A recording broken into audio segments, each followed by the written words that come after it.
Très bien. Donc nous avons 60 participants, mais comme il était possible de s'inscrire pour bénéficier du replay, nous allons démarrer sans plus attendre parce qu'on a un programme un petit peu chargé. Euh, pour économiser votre temps, on a souhaité présenter à la fois la méthodologie des nouvelles fiches départementales qui sont sorties avec les données à l'EPCI et en même temps de faire le traditionnel webinaire de lancement des Journées nationales d'action contre l'illettrisme qui se dérouleront au mois de septembre. J'y reviendrai un petit peu tout à l'heure. Déjà, merci de vous être connectés. On va peut-être faire déjà les présentations. Donc, moi, je suis Olivier Fleury, je suis chargé de mission pour la région Grand Est de l'Agence nationale de lutte contre l'illettrisme. Je suis basé à Strasbourg, à la préfecture de région, et je suis accompagné aujourd'hui d'Élise, qui est donc en charge de l'Observatoire de l'illettrisme et de l'électronisme à l'Agence nationale de lutte contre l'illettrisme, et de son collègue Florian. Voilà pour la partie, des fiches. Comme je l'ai indiqué, comme c'était noté dans l'invitation, le webinaire est enregistré puisqu'il y a un replay. Ça semble relativement évident. On va faire les traditionnelles présentations générales en 5 minutes, puisque la plupart des personnes, je pense, ont déjà eu l'occasion de le voir. Donc, la NLCI, c'est un groupement d'intérêt public à majorité gouvernementale, placé sous la tutelle du ministère du Travail, avec un collège État, avec 12 ministères, les opérateurs de compétences, puisqu'il y a beaucoup de personnes qui sont en emploi et en situation d'illettrisme. On a les collectivités locales avec Région de France et Département de France, et puis les grands opérateurs de l'emploi comme France Travail ou l'AFPA ou d'autres qui sont aussi administrateurs. Donc c'est une petite équipe, hein. Je n'ai pas ajouté Florian, mais vous voyez qu'on a une équipe nationale de 17 personnes qui est basée à Lyon, qui est là pour faire l'appui et le support et l'expertise, et puis un chargé de mission par différentes régions. Si vous voulez un peu plus d'éléments, le PowerPoint, la présentation vous sera transmise et tous les liens sont cliquables, donc vous pouvez aller compléter les informations que je vous donne aujourd'hui. L'agence a trois fonctions essentielles. Mesurer l'illettrisme, hein. Tout le monde sait que c'est un phénomène invisible. On ne sait pas, les personnes ont tendance à dissimuler, hein, donc on a besoin de mesurer pour mettre en avant l'ampleur du phénomène et puis faire connaître la mesure, hein, qui est le point pendant, hein, et les Journées nationales d'action contre l'illettrisme s'inscrivent bien sûr dans dans ce premier élément.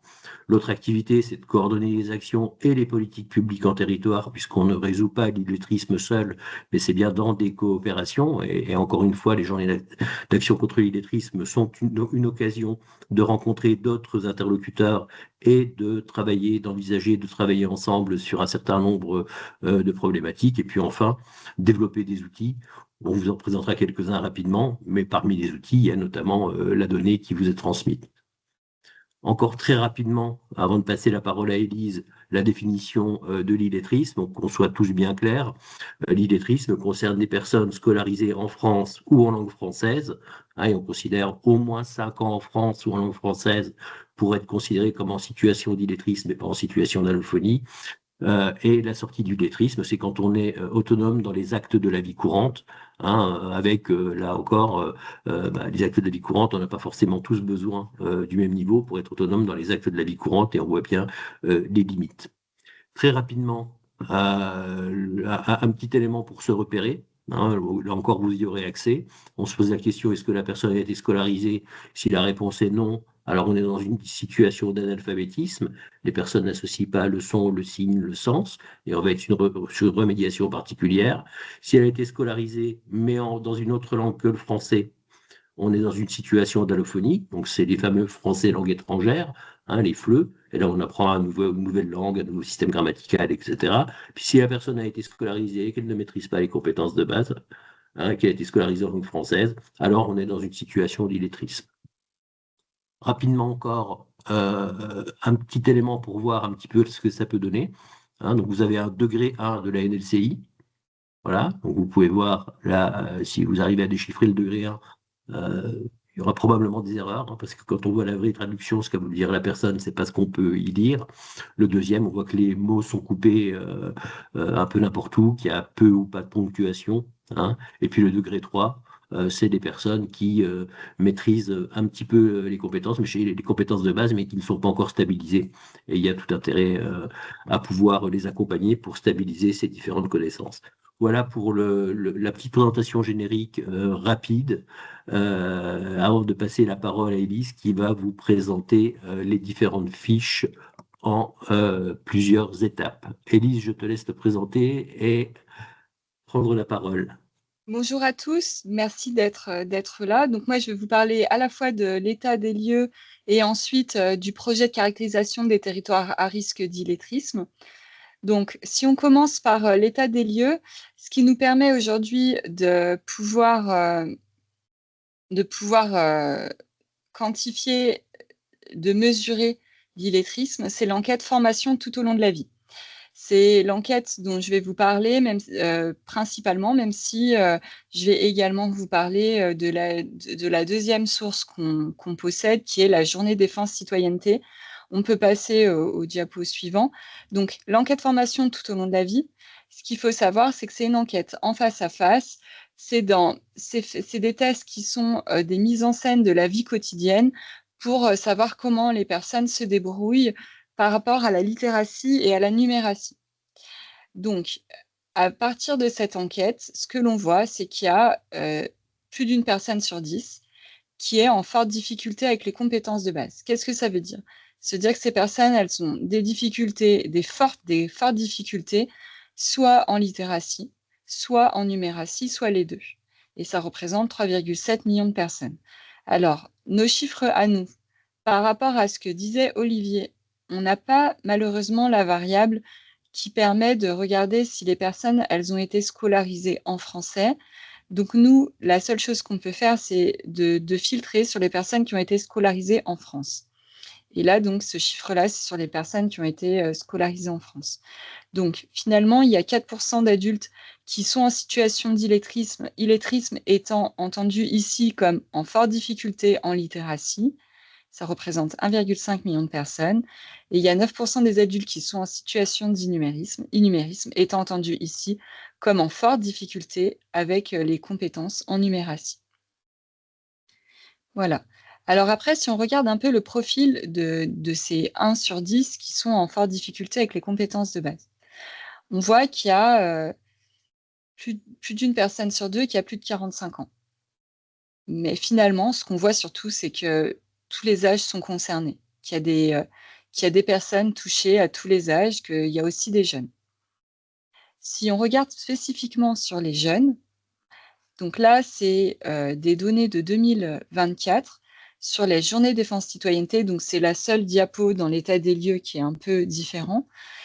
L'idée, c'est comme on a les chiffres, c'est quand même intéressant de vous les montrer. Alors, j'ai pas sorti de carte spécifiquement pour Grand Est, mais ça donne quand même une idée. Grand Est, c'est une région qui est très hétérogène, mais quand même avec des difficultés marquées. Donc, au niveau national, ce qu'on voit, c'est qu'il y a 13,4% des jeunes qui rencontrent des difficultés en lecture. Donc, la majorité de ces jeunes, c'est des difficultés en compréhension. Mais on voit aussi qu'il y a, donc, parmi ces jeunes, 5,6% qui peuvent être considérés en situation d'illettrisme, donc avec des difficultés plus sévères. On voit sur vos départements qu'il y a des départements qui sont très touchés. Si je prends par exemple l'exemple des Ardennes, donc les Ardennes, on voit que c'est bien au-delà en fait de la moyenne nationale, sachant que la moyenne nationale, c'est avec les territoires d'outre-mer compris.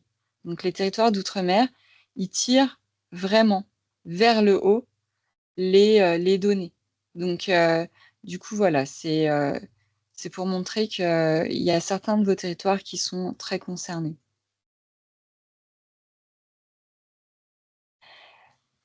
Ensuite, donc là, c'est d'une façon générale au national. Ce qu'on voit, c'est que tous les territoires sont concernés. C'est pas une question de grande ville, c'est pas une question de ruralité. Il y a des personnes qui sont touchées par des fortes difficultés dans tous les territoires. On voit qu'il y a à peu près un tiers, la répartition des personnes en forte difficulté, c'est à peu près un tiers dans chaque type de territoire, donc entre les grandes villes, les villes moyennes et banlieues. Alors, banlieue, c'est pas la banlieue de Strasbourg. La banlieue, c'est plutôt ce qui est entendu comme zone résidentielle autour de grandes métropoles et des zones rurales. Et ce qu'on voit également, c'est qu'il y a des territoires qui sont plus touchés. Donc, il y a les territoires d'outre-mer, c'est ce que je vous disais avant que la JDC, donc là, vous n'êtes pas concernés. Mais il y a également les QPV, où on voit qu'il y a 2,5 fois donc, plus de territoires touchés. Et du coup, voilà, ça fait, enfin, il faut prendre la mesure si vous travaillez sur ces territoires. Ensuite, ce qu'on voit, c'est que quand on regarde sur la question d'emploi et d'activité, on voit qu'il y a, parmi les personnes en forte difficulté, il y a 2 tiers de ces personnes qui sont actives. Et il y a plus de la moitié qui sont en emploi. 55% d'entre elles sont en emploi. On voit également, donc là, c'est des variables un peu plus lointaines, je vous les ai mis parce que ça permet de faire la transition avec la deuxième partie sur le diplôme.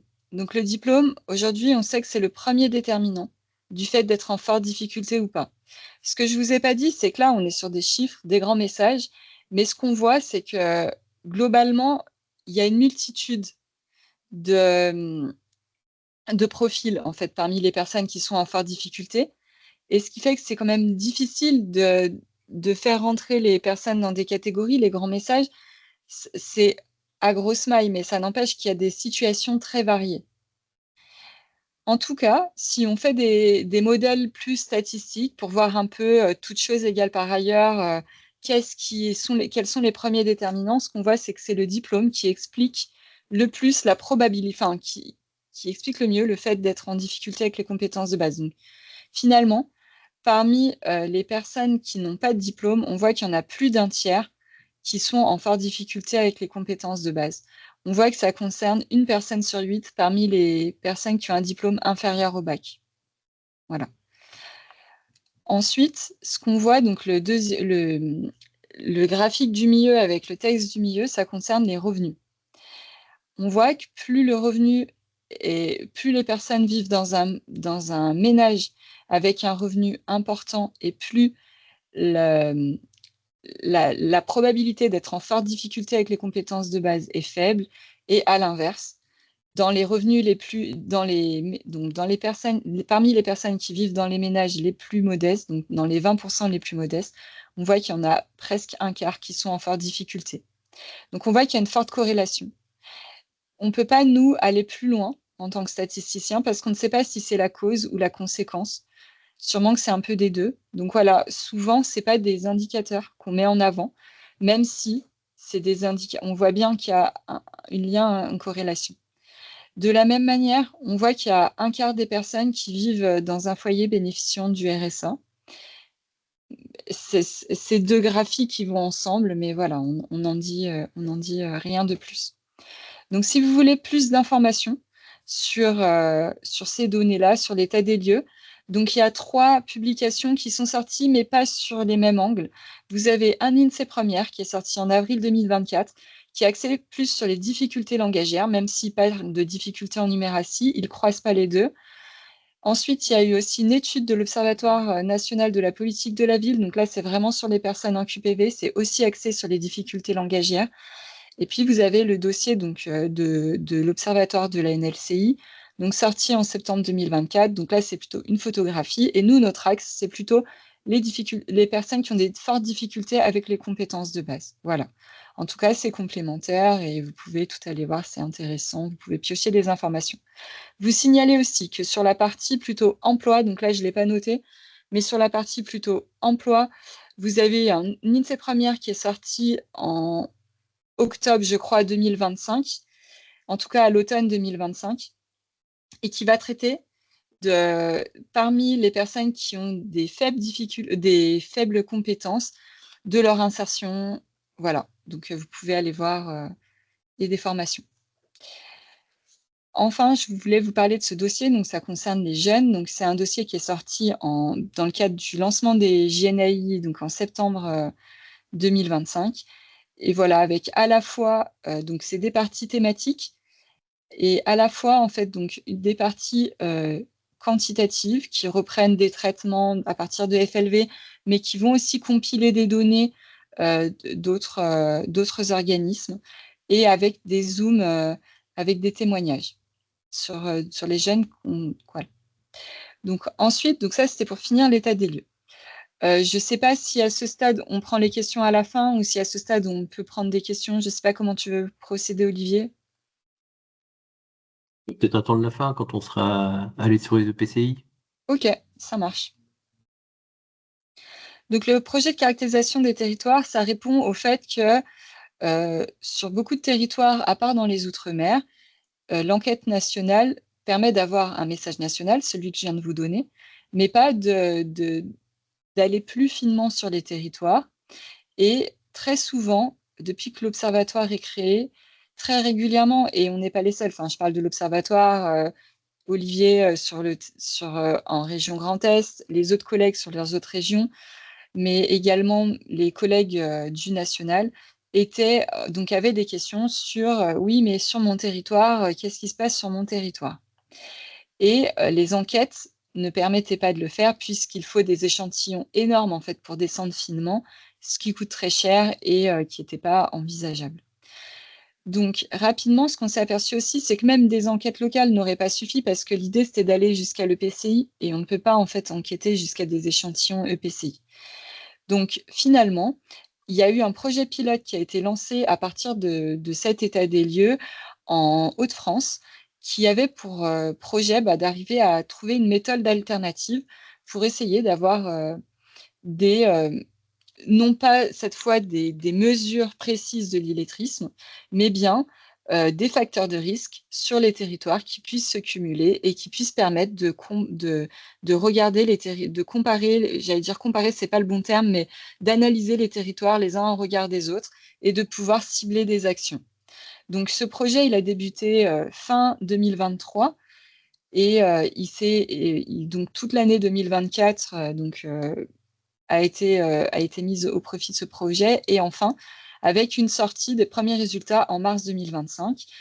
Donc voilà, c'est un projet qui a été piloté par la NLCI, financé par la politique de la ville, donc par la préfecture des Hauts-de-France, et qui a permis, donc qui a été porté par l'INSEE et le C2RP, qui est le CARIFOREF des Hauts-de-France, et qui a permis d'aboutir. Il y avait une multitude de partenaires autour de la table, notamment France Travail, la DRET, la région, les régions académiques, voilà, la préfecture, qui ont participé, mis des données. Ce qui a donné 2 publications, un INSEE Analyse Hauts-de-France, et qui sont la couverture, et également un dossier plus complet qui reprend notamment des fiches départementales du CARIFOREF. Et donc, suite à ce projet, l'idée, c'était de pouvoir continuer au niveau national. Donc, voilà, la NLCI a pris contact avec l'INSEE et la DEP, qui est le service statistique du ministère de l'Éducation nationale, et un projet a pu s'enclencher pour travailler au national. Donc, en repartant de la méthodologie Hauts-de-France et en s'assurant qu'elle puisse fonctionner et trouver une méthode qui fonctionne sur les territoires.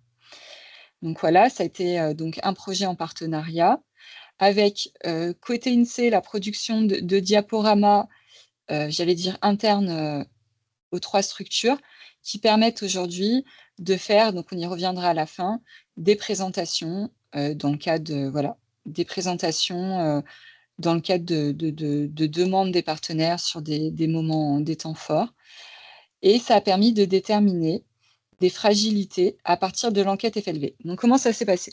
On est parti de l'enquête FLV et finalement, on a regardé avec des modèles économétriques ce qui permettait de voir en fait, quels étaient les indicateurs qui ressortaient et qui avaient du sens, qui ne pouvaient pas être ni la cause ni la conséquence, qui n'avaient pas de corrélation. Et donc, le diplôme, ce que je vous disais, il ressort bien devant les autres indicateurs. Donc, c'est le premier, donc avec deux facteurs retenus, à la fois l'absence de diplôme et un faible diplôme, donc un diplôme inférieur au bac ici.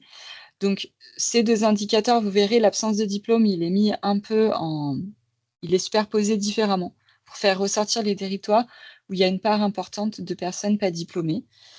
Et ensuite, il y a 2 facteurs supplémentaires qui ont été ajoutés, qui sont le fait de ne pas avoir débuté sa scolarité en France, donc c'est vraiment un facteur de scolarisation, mais de l'avoir fait en partie, et aussi un facteur d'âge. Donc vous voyez sur la partie droite, je ne sais pas si vous voyez ma souris, donc là on est sur un peu plus d'une personne sur 10 qui est en forte difficulté avec les compétences de base. Pour les personnes sans diplôme, on est à 38%, donc on est à plus d'un tiers. Ici, sur les personnes... ah oui, vous ne voyez pas en fait, donc il y a la souris d'Olivier, merci Olivier. Sur les personnes inférieures au bac, on est à une personne sur 8, on est à 16%. On est à 18% pour les personnes qui ont débuté leur scolarité hors de France, donc de personnes en forte difficulté. Et puis pour l'âge, c'est un peu plus faible, on est à 13%. Voilà. Mais en tout cas, sur l'âge, ce qu'il faut voir, c'est qu'il y a un phénomène d'érosion et que des personnes qui ne sont pas comptées là dans les chiffres, qui seraient en fragilité, peuvent, si elles ne mobilisent pas leurs compétences, moi je ne vais rien vous apprendre à vous tous, mais voilà, se retrouver en forte difficulté avec les compétences de base, donc en situation d'illettrisme, d'innumérisme. Et voilà, ces personnes. Donc il y a eu aussi un axe de prix sur les seniors de l'enquête, hein, les 50-64 ans. Donc finalement, après, l'idée, c'est d'aller superposer ces différents facteurs de risque. Donc là, celui que vous voyez en aplat de couleur en jaune, c'est l'absence de diplôme. Donc là, il y a une histoire de seuil. Là, donc, on est sur des cartes départementales France entière, mais l'idée, c'était de vous montrer comment on arrive ensuite à superposer les indicateurs. Et donc là, on a tous les départements qui sont supérieurs au seuil France entière. Ensuite, on vient superposer donc avec une pastille violette les départements, les 20% de départements, et vous verrez après les 20% de PCI, les plus concernés par une part importante de peu diplômés. On fait pareil avec le facteur de scolarisation, donc le fait de ne pas avoir débuté sa scolarité en France, donc les parts les plus importantes de départements et après de PCI, les 20%. Et on fait pareil avec les départements. Alors, donc là, c'est une carte à l'EPCI. Voilà. On va faire la transition comme ça, mais là, c'est les EPCI les plus touchés, les plus concernés par les parts les plus importantes de 50-64 ans. Et donc, ensuite, on arrive à une carte de cumul qui permet de voir, en fait, donc là, au niveau département, et puis après, on va passer côté Grand Est au niveau EPCI. Mais donc, ça permet de voir le cumul des 4 facteurs de risque et de voir un peu les territoires les plus concernés. Donc, finalement, le message qui va être vrai au niveau du département, il reste vrai au niveau des EPCI, mais il s'affine. Et là, cette carte-là, donc il y a une carte régionale, elle vient faire apparaître des nuances. Vous avez à la fois donc on le verra sur la carte suivante encore, mais on reviendra dessus, mais en tout cas, vous voyez, vous avez les facteurs, vous avez la nuance d'avoir le seuil national et régional. Le seuil national, donc vous voyez en région Grand Est, il y a plus de personnes donc, qui n'ont pas de diplôme qu'au niveau national. Donc vous avez votre seuil qui est au-dessus. Donc vous avez des EPCI qui sont concernés, donc les 40% de PCI les plus concernés sont en marron, et elles sont donc supérieures au seuil national et régional. Et ensuite, les EPCI qui sont inférieurs au seuil régional, mais supérieurs au seuil national, sont en moutarde. Et puis derrière, vous avez aussi les autres facteurs de risque qui sont cumulés avec des petits triangles. Donc là, c'est pour vous expliquer le projet général. Ensuite, vous dire que dans ce projet-là, il y avait aussi, c'est pour ça qu'il y a eu la participation de l'ADEP, mais d'autres données d'embarquer, notamment les données de la JDC, c'est la diapo suivante, et aussi des données d'évaluation des élèves en 6e, voilà, qui peuvent être, qu'on peut utiliser au besoin, et qui permettent de voir un peu ce qui se passe au niveau des EPCI, par EPCI, pour la part des jeunes en difficulté de lecture. Et là, l'idée, c'est de regarder la carte par rapport à la moyenne nationale.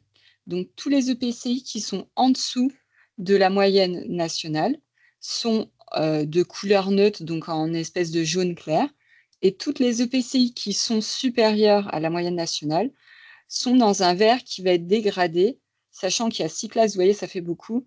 Donc, des EPCI qui sont juste un peu supérieurs à beaucoup supérieurs. Donc là, je vous rappelle que c'est sur le taux national avec l'outre-mer compris. Donc, déjà, quand on est en vert clair, c'est qu'on est très au-dessus de la moyenne hexagone. Donc, voilà, tous les EPCI qui sont en vert sont très concernés en réalité. Hein. Ensuite, vous dire que ce projet a donné lieu à des fiches départementales qui ont été fabriquées au sein de l'Observatoire de la NLCI. Donc, ces fiches, c'est des 4 pages qui reprennent les travaux du groupe de travail national. Il y en a un dans chaque département. EPCI, c'est intercommunalité. Donc, c'est le regroupement des communalités, c'est un maillage administratif.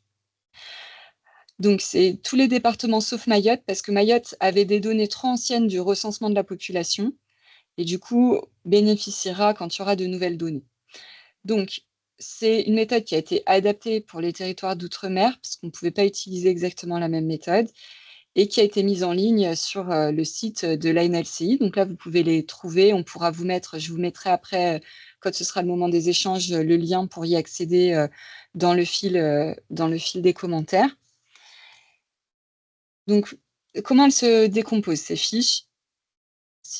On peut passer à la diapo, voilà, suivante.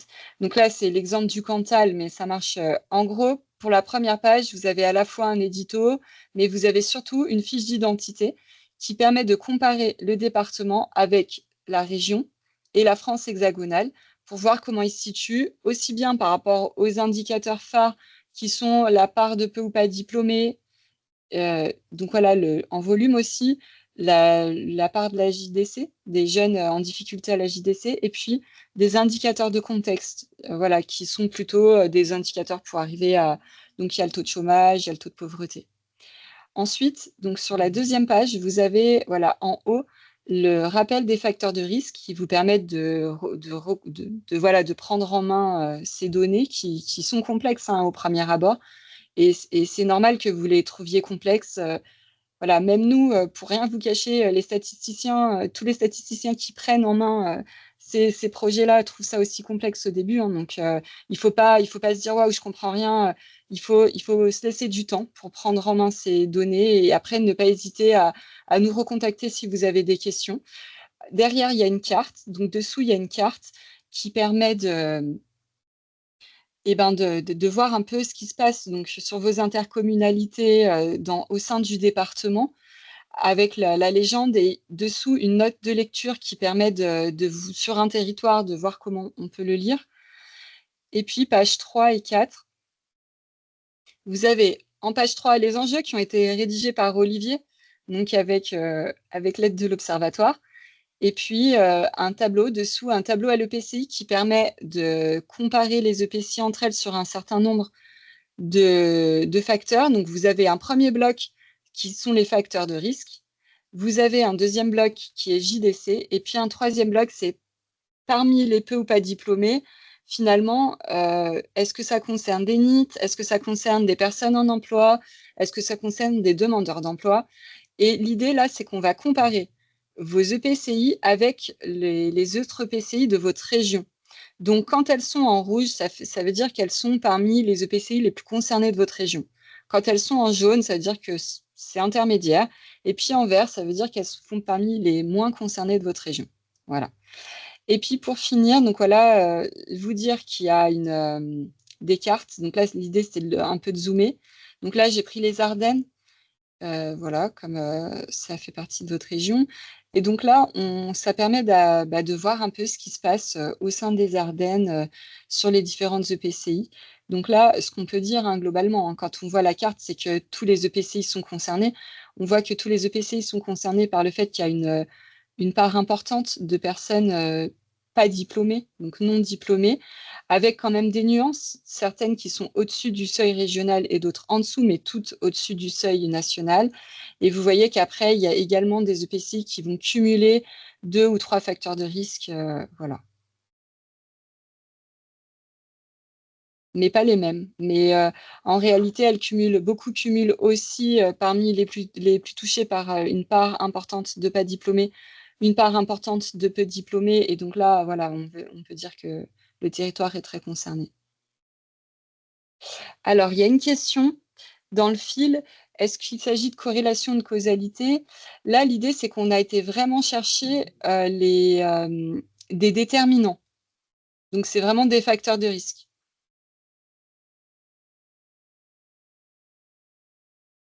Je ne sais pas si ça répond.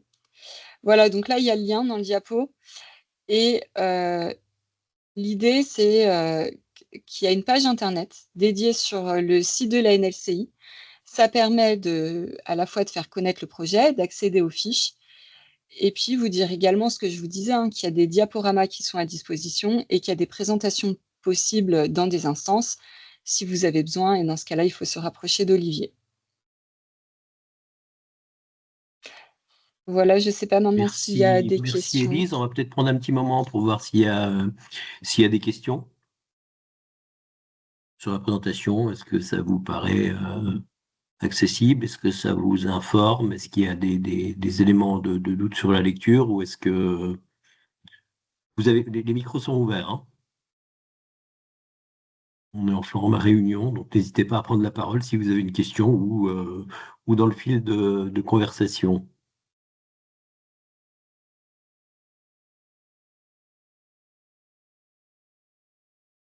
Est-ce que vous êtes étonné par ces chiffres?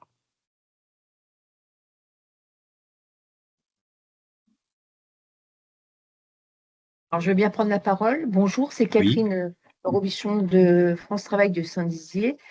J'ai pris en cours, je suis arrivée un peu en retard, mais j'ai vu qu'il y avait beaucoup de chiffres et d'informations que vous nous donnez.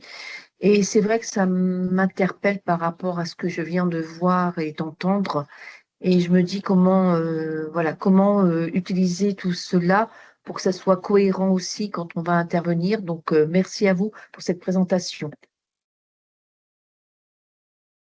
Oui, comme le disait Elise, hein, il faut se pencher un peu sur le document, avoir le temps de le lire, le temps de le regarder peut-être collectivement, hein, pour pouvoir échanger un petit peu là-dessus. Vous avez effectivement vos territoires, vous avez aussi le nombre de personnes concernées, hein, c'est aussi assez important, hein, parce qu'on peut avoir des indicateurs, beaucoup d'indicateurs, à la fois un taux très élevé, plusieurs risques cumulés, mais au final, ça représente une part de la population de l'ensemble de l'EPCI relativement faible. Donc relativement peu de personnes sont concernées. Et puis vous allez avoir des EPCI, là c'est moins évident puisque tous les territoires sur les Ardennes sont quand même concernés. Mais vous avez quelquefois des EPCI qui sont très en clair, hein, c'est le cas notamment dans les grandes métropoles. Et puis quand on voit la taille du rond, bah, on est à des dizaines de milliers de personnes. Donc on a quand même une problématique à résoudre sur ce type de territoire, hein. Donc je pense qu'il faut vraiment prendre le temps de regarder, de se pencher dessus et de voir un petit peu ce qu'on peut le faire. C'est aussi un outil, hein. Je sais qu'il y a des personnes qui interviennent au niveau local, mais il y a aussi des personnes qui interviennent au niveau régional. C'est aussi un outil important pour prendre des décisions sur le déploiement de politiques publiques, hein, de savoir quels sont les territoires sur lesquels on va devoir axer un certain nombre de choses, hein. C'est le cas, par exemple, on l'a utilisé en Meurthe-et-Moselle, puisque ces chiffres, nous, on les a en brut depuis un petit moment. On a mis en place en Meurthe-et-Moselle un dispositif qui s'appelle Première Marche, qui est aussi dans quelques autres départements, et on avait le Zoom sur le Lunévillois, le Toulois et le PIO qui sont plutôt touchés. On a plutôt ciblé le Lunévillois dans un premier temps. C'est la même chose dans le département de l'Aube, où c'est Bar-sur-Aube, Romilly-sur-Seine et les quartiers de la politique de la ville de Troyes-Champagne Métropole qui ont été prioritaires sur le déploiement de cette action, parce que la carte nous disait que c'est sur ces territoires qu'on a effectivement les risques les plus élevés. Donc on voit que c'est un support, un travail qui est déjà en œuvre dans un certain nombre de choix, même si, encore une fois, il n'y a pas de territoire où il n'y a pas de personnes en situation d'illettrisme, hein. Mais après, on est sur des questions de priorité. Est-ce qu'il y a d'autres éléments que vous souhaitez aborder maintenant.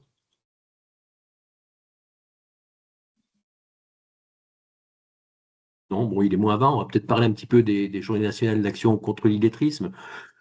C'est assez court, hein, c'est la 13e édition des Journées nationales d'action contre l'illettrisme. Donc, il y a encore il y a beaucoup de monde qui ont déjà organisé un certain nombre de choses et qui viennent plutôt pour les nouveautés, d'autres qui sont plutôt un petit peu novices, hein.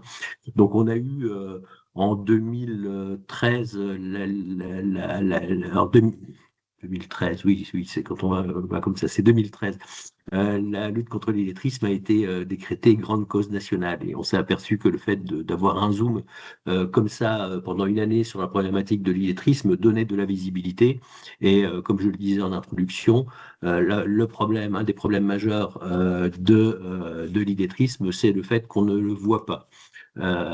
Donc l'idée, c'était de pouvoir continuer à mettre en place ce Zoom une semaine par an, hein, et de pouvoir organiser des actions sur les différents territoires, soit dans sa structure, soit, et c'est beaucoup mieux, de manière collective, hein, puisque ça permet derrière éventuellement d'engager des coopérations sur les différents territoires. La nouveauté cette année, c'est que les éléments avaient tendance à se chevaucher un petit peu. Donc, on a une semaine du 8 au 11 septembre qui sera dédiée aux temps nationaux.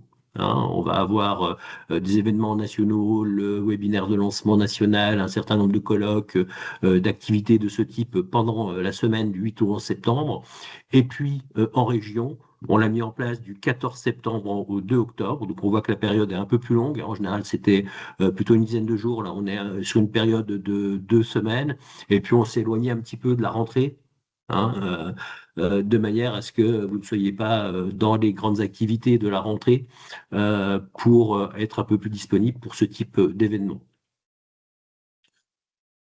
Dans les nouveautés, on a toujours chaque année la production d'un certain nombre d'éléments. Donc, vous l'avez peut-être déjà vu en ligne. Ça, c'est la campagne de cette année qui se décline sous plusieurs formes.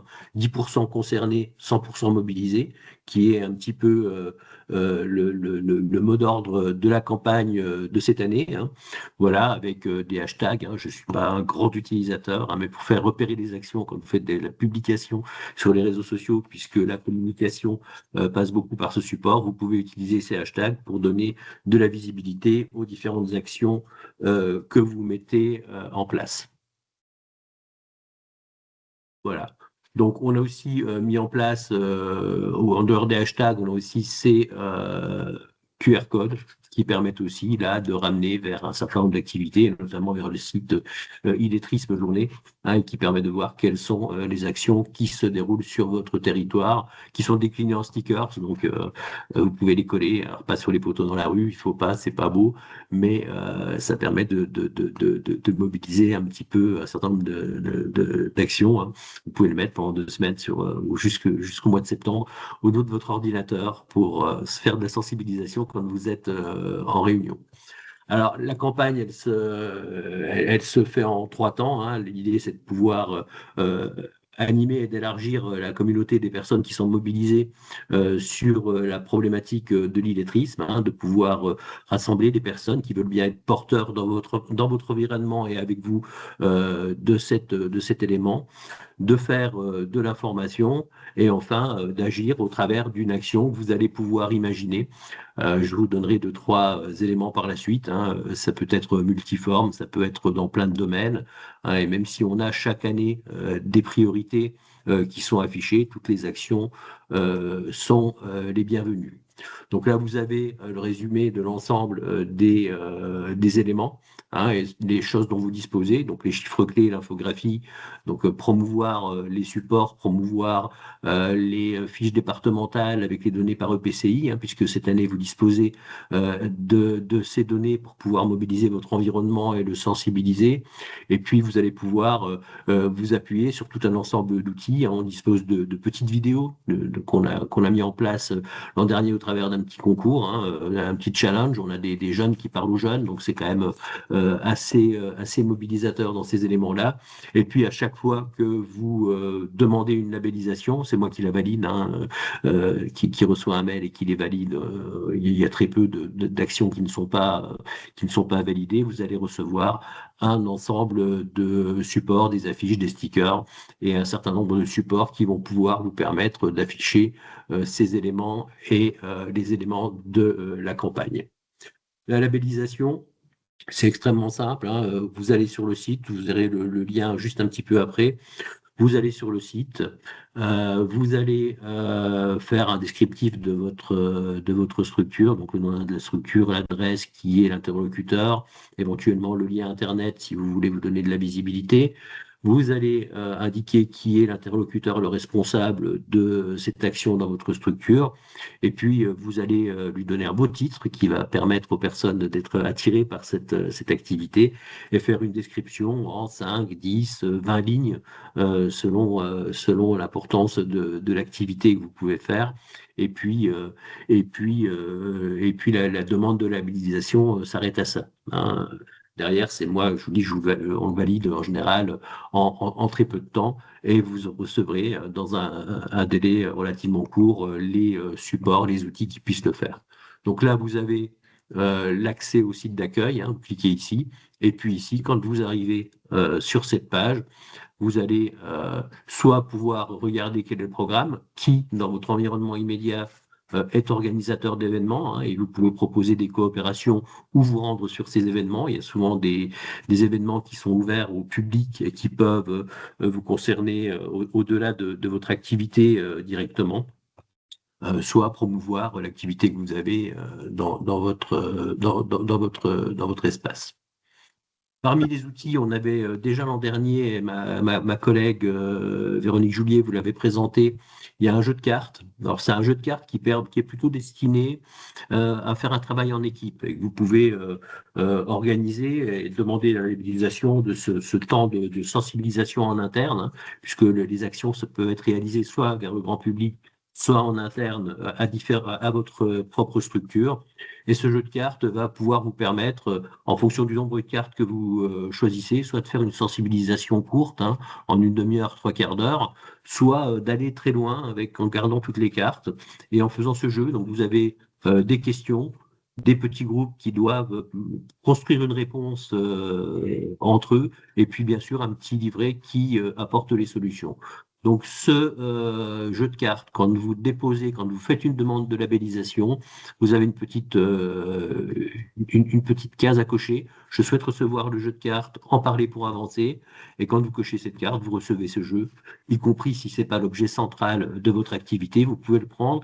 Il est vraiment de tous les niveaux, hein. Nous, à sa sortie, on l'a fait entre chargés de mission régionaux et nationaux. Et je peux vous dire qu'il y a des cartes qui faisaient débat. Donc, on peut aller assez loin dans les discussions. La nouveauté de cette année, c'est on a eu un partenariat avec EducFi. Vous voyez, donc EducFi, c'est la structure qui relève notamment de la Banque de France et qui a comme objet de faire de l'éducation budgétaire, hein. Et donc, la numératie a été inclue dans le jeu de cartes, hein. Elle était un peu moins présente dans la précédente version. Donc là, vous avez une version un peu plus complète avec cette dimension-là. Je vous en parlais, il y a le challenge vidéo. Donc, il a été réalisé l'an dernier. Vous pourrez trouver les petites vidéos pour animer un certain nombre de temps et vous pouvez les relayer pendant les journées, au mois de septembre et jusqu'au début octobre. Cette année, l'élément est relancé, hein. Et donc, si vous avez des groupes de jeunes qui souhaitent réaliser une petite vidéo de 30 secondes, 1 minute 30, en direction d'autres jeunes, en étant bienveillant, en mettant en place un certain nombre d'éléments, cet élément-là est encore ouvert et il faut que les vidéos soient réalisées avant le 10 juin. Hein, je pense aux missions locales, ceux qui ont un groupe par exemple en CEJ ou les établissements des écoles de la deuxième chance, hein, ça peut être une activité pour aborder collectivement entre eux la problématique des compétences de base et puis accompagner pour communiquer plus largement et peut-être même recevoir le petit prix puisqu'il y aura il y aura un jury et les meilleures vidéos seront primées. Voilà pour cet élément-là. Voilà, donc les actions, ça peut être de la sensibilisation au grand public, ça peut être de la prévention pour l'illettrisme, ça peut être l'accompagnement des personnes concernées directement, et puis tout ce qui touche à la professionnalisation des acteurs.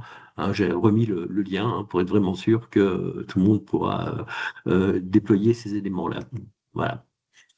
On avait une expo quiz qui existait depuis pas mal de temps, qui a été mise en place avec une association qui s'appelle Le Moutard, donc elle continue à exister. Alors celle-là, il faut l'acheter. La nouveauté de cette année, c'est qu'elle va être mise en ligne avec un partenaire. Et là, vous pourrez y accéder plus directement et sans avoir les kakémonos, les 7-8 kakémonos à afficher. Donc vous en avez une autre utilité. Donc je vous invite à regarder un petit peu la manière dont elle est construite et voir si vous pouvez vous aussi l'utiliser.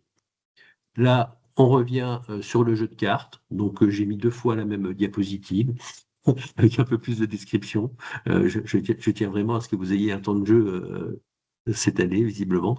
Et puis, vous trouverez aussi Attendez, je suis un peu perdu. Je reviens sur la bonne diapo. Voilà. Donc le jeu de cartes pour le faire, et puis après la manière dont ça peut effectivement se mettre en place, ça peut être des conférences, ça peut être des ciné-débats, ça peut être un invité particulier sur la question de l'illettrisme qui vient parler à un public, ça peut être aussi des structures qui s'invitent pour parler de cette problématique-là et qui regardent comment les articulations peuvent se mettre en place par la suite. Sur la semaine, sur les prochains événements, les prochains grands temps de l'agence, sur la question de la lutte contre l'illettrisme, on avait un outil qui s'appelait Evagile, qui a été rénové pour qu'il soit un peu plus adapté au public, essayer de l'améliorer. Il s'appelle maintenant EvaPro, il est à destination plutôt des entreprises, et l'objectif est de sensibiliser les entrepreneurs, les employeurs à la problématique de l'illettrisme. Il a été intégré maintenant à notre outil général EVA. Donc EVA, d'une part EvaPro pour sensibiliser les encadrants, savoir si on a des salariés en risque d'illettrisme et regarder les manières dont on peut répondre, notamment avec son OPCO, à cette problématique-là en interne. Et aussi l'articulation avec EVA, le service public de mesure des compétences de base et des compétences transversales, qui permet là de réaliser des tests auprès directement des publics. Le webinaire de lancement des Journées nationales d'action contre l'illettrisme, qui aura lieu le 4 septembre cette année, donc à l'ouverture des journées dans la partie nationale. Donc vous aurez le lien qui vous sera transmis si vous souhaitez y participer. Et puis, cette année, on a gardé 2 priorités. On a gardé la priorité des jeunes. On ne voulait pas zapper, lancer quelque chose. On crée des outils, on crée des vidéos pour sensibiliser les jeunes. L'important, c'était de pouvoir les utiliser et de persévérer sur ce public-là. Et puis, l'autre élément, c'est la question de la numératie. Puisque vous avez vu que 9% des adultes sont en difficulté avec la numératie. Donc, la numératie, c'est calculer, c'est les 4 opérations, mais c'est aussi se situer dans le temps, c'est aussi se situer dans l'espace, c'est pouvoir se déplacer sur un plan, c'est tous ces éléments-là, développer un raisonnement logique, etc., etc.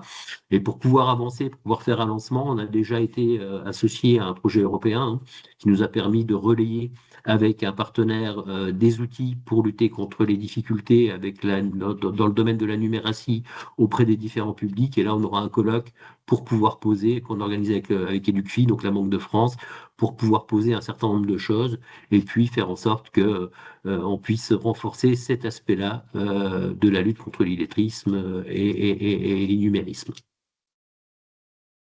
Voilà. Je vous ai présenté 2 actions, deux actions privées qui ont eu lieu l'an dernier, qui sont des expériences qui ont été mises sur le territoire. J'ai vu qu'il y avait Marie-Que Brocard qui pourra peut-être en dire un petit mot. C'était dans le département de la Marne. Donc, c'est la bibliothèque départementale qui a invité Aveline Jarry, qui est une personne avec qui on travaille depuis de nombreuses années et qui est venue animer cette journée-là. Donc, il y avait à la fois les personnes qui relèvent de la médiathèque, à la fois les personnes qui relèvent plutôt du champ faire de l'accompagnement social au niveau du département. Et enfin, cette journée qui a été organisée dans le cadre des JNAI a été ouverte à d'autres partenaires extérieurs et ça a permis de travailler la question de la lecture comme outil de remédiation sur la question de l'illettrisme. Donc là, c'est des personnes privées, donc c'est des prestations. Quand on parle de personnes qui réalisent des prestations, c'est en général dans des tarifs tout à fait convenables, hein. On est attentif à ça et c'est des personnes qui ont beaucoup d'expérience et de recul sur les pratiques et qu'on a vu œuvrer depuis de nombreuses années. Et puis, je voulais vous parler d'une deuxième personne qui est intervenue et qui me semble aussi assez important, qui est intervenue sur la question d'une action qui a été réalisée en direction des petits lecteurs, hein. Je vous ai parlé des degrés 3. Élise vous en a parlé, hein. C'est des personnes qui ont une capacité à lire, mais qui n'est pas complètement stabilisée, donc qui ont un risque d'érosion, mais ils ont quand même un petit peu d'accès à la lecture, à la compréhension. On a aussi les personnes de degré 2, vous avez vu, hein, qui arrivent quand même à lire et à écrire, mais il faut que ce soit relativement simple. Et la question de l'accès aux droits, de l'accès aux services publics, à un moment donné, nécessite qu'on soit en capacité de s'adresser à eux autrement que par des sigles et des phrases très complexes dans la communication institutionnelle. Et là, l'expérience dont je vous parle, c'est une expérience qui a été mise en place à l'Eurométropole de Strasbourg, animée par Adeline Schwander de la structure Les Ailes, hein. C'est pareil, c'est une personne qui intervient là-dessus. L'objectif était de former pendant une journée un maximum d'agents de l'Eurométropole à c'est quoi l'écriture, le français simplifié, comment on communique, c'est quoi l'impact si on communique de manière compliquée par rapport à communiquer de manière simple. Et puis une deuxième journée qui se déroulait sous forme de hackathon, où là, les personnes viennent avec les documents qu'ils souhaitent traduire en direction du grand public, et pendant une journée, il y a un maximum de documents de la collectivité qui vont être traduits en français simplifié de manière à ce que la communication vers les services publics, vers les droits des usagers, soit le mieux compris possible. Donc on n'est pas dans la lutte contre l'illettrisme, dans le sens où on ne fait pas progresser les personnes, mais on est dans un petit bout de chemin dans l'autre sens, où on va travailler à ce que la communication puisse être accessible à un peu plus de monde, hein. Donc faire un petit bout de chemin dans l'autre sens.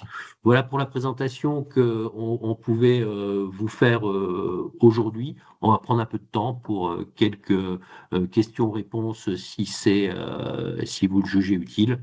Et puis, on vous attendra pour les premières labellisations.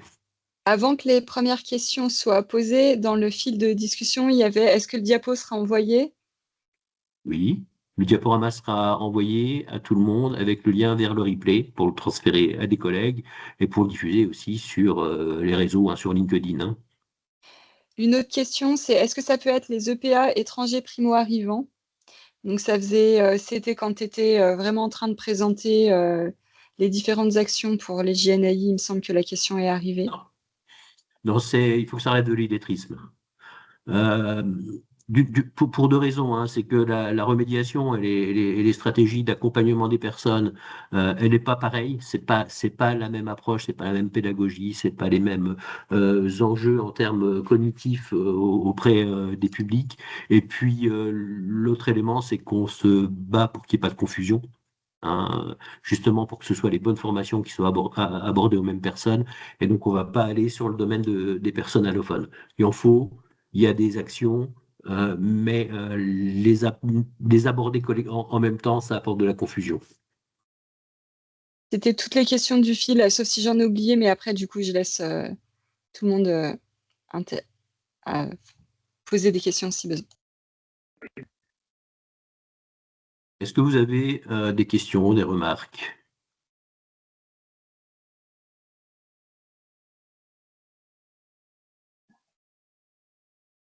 Je vois une question de Monsieur Tardy pour savoir s'il y a une grosse différence entre Evagil et EvaPro. Alors, il sort le 25 juin. On a eu des bêta-tests. Je ne l'ai pas encore assez testé pour pouvoir vous répondre directement.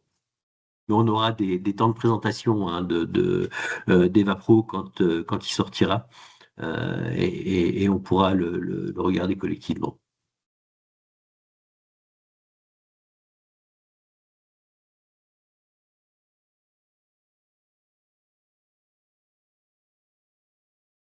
Voilà, M. Tardy qui précise rendre accessible, c'est une partie de l'acte formatif.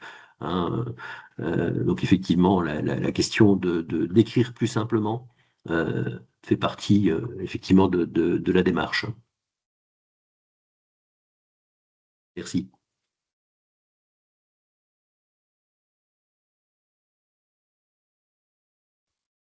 S'il n'y a plus de questions, on va s'arrêter là. Donc, je vous le rappelle. Donc, le replay est bientôt disponible. Donc, il vous sera envoyé. La présentation aussi. Je vais vérifier, compléter quelques liens. Hein. On a, comme chaque année, des fiches d'inspiration. Hein, pour regarder un petit peu les idées. Donc, on a des fiches d'inspiration sur le milieu du travail, sur le milieu de l'insertion, dans le domaine de la culture, etc., etc. Et vous pouvez avoir quelques exemples d'actions que vous pouvez réaliser en fonction de votre activité. Donc, on a sur le lien, vous aurez deux supports de fiches d'inspiration 2026 complètement mis à jour, et puis deux autres sur lesquels il manque un petit peu de mise en page, mais le contenu est déjà finalisé. Hein. Donc, vous aurez ces éléments-là et vous pouvez regarder en fonction de votre activité comment vous pouvez le faire. Encore une fois, n'hésitez pas à coopérer, à faire peut-être moins d'actions sur le même territoire, mais à le faire collectivement, parce que c'est de là qu'on arrive à construire des coopérations et des solutions en proximité.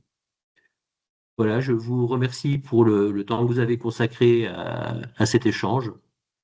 Et je vous souhaite un bon appétit. Il est midi tout juste, on a tenu le délai. Au revoir, merci.